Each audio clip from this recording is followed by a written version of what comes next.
हमें परखना है कि परमेश्वर के पीछे चलना है और अनंत जीवन प्राप्त करना है, ना कि शैतान के पीछे सिर्फ छुटकारा देके बाकी गाली, पाप, हत्या, मर्डर, चोरी। देखिए शैतान जो देता है वहाँ पर आपको धार्मिकता की बात नहीं सिखाता।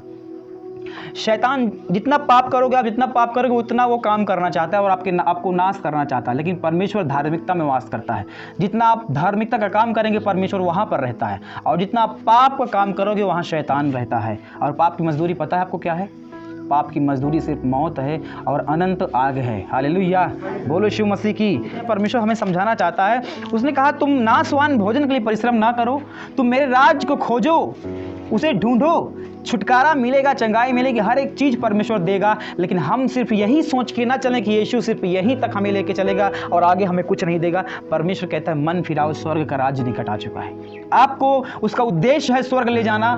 छुटकारा इसलिए बार बार आपको देगा, 1000 बार देगा, लाख बार देगा, ताकि आप विश्वास में बने रहो और अंत तक अपने जीवन के आखिरी क्षण तक उस पर विश्वास योग्यता के साथ धार्मिकता का जीवन जीते रहो, और धार्मिकता का जीवन जीने के बाद आप स्वर्ग जा सकें। उसका उद्देश्य यही है।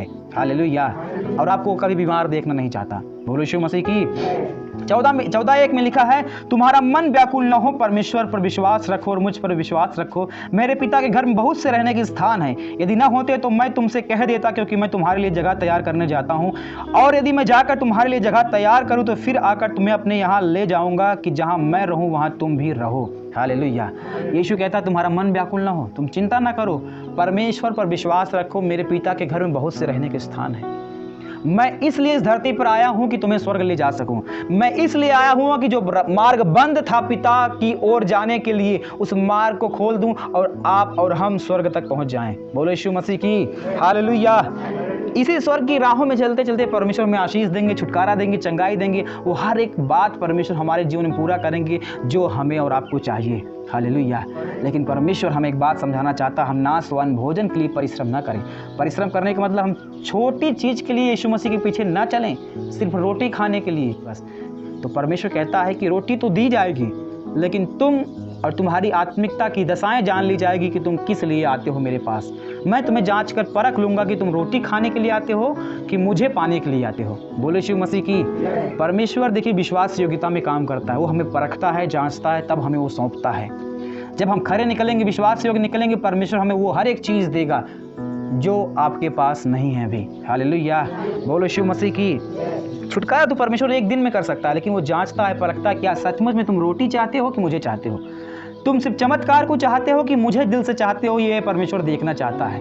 परमेश्वर कहता है कि मैं आने वाला हूँ, तुम्हें लेके जाऊँगा, मेरे घर में बहुत से रहने के स्थान हैं। और तुम हमेशा वही ध्यान लगाए रखना, अपना मन, अपना चित्त, अपना प्राण हमेशा स्वर्ग की ओर लगाए रखना, क्योंकि तुम्हारा अंत वहीं पर जाना होगा।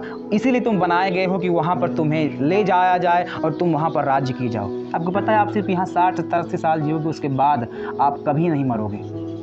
आपने देखा है लोग मर जाते हैं और कहते हैं ना वो भूत बन गए, वो आत्मा बन गए, कोई सता रहा है, कोई परेशान कर रहा है। लेकिन जो अच्छी आत्माएं हैं ना वो यहाँ नहीं रहती। यदि कोई धार्मिकता का काम करे अपने जीवन भर में तो इस धरती पर वो भटकता नहीं, उसकी आत्मा नहीं भटकती।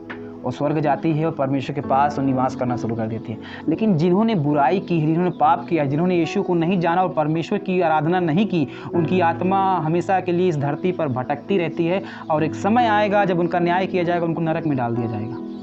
इसीलिए परमेश्वर कहता है धार्मिकता का काम हमें करना है, क्योंकि हम यहाँ के लिए नहीं बनाए गए, हम स्वर्ग के लिए बनाए गए और हमारा वास्तविक निवास हमेशा का निवास स्वर्ग है।